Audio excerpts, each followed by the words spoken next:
السلام علیکم ورحمۃ اللہ وبرکاتہ۔ وضو کر کے سونے کی فضیلت۔ برا بن عازب رضی اللہ عنہ نے بیان کیا کہ رسول اللہ صلی اللہ علیہ وآلہ وسلم نے فرمایا، جب تو سونے لگے تو نماز کے وضو کی طرح وضو کر، پھر دائیں کروٹ لیٹ جا اور یہ دعا پڑھ: اللہم اسلمت نفسی الیک وفوضت امری الیک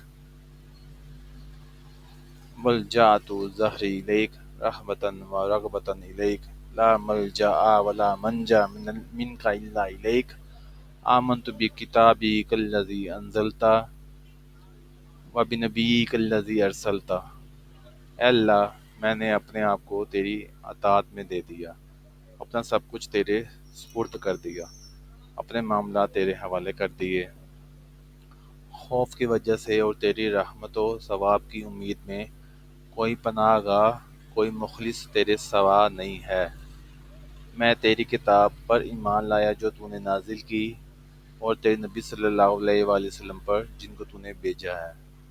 اس کے بعد اگر تم مر گئے تو فطرت دین اسلام پر مرو گے، بس ان کلمات کو رات کی سب سے آخری بات بنا لو جنہیں تم اپنی زبان سے ادا کرو۔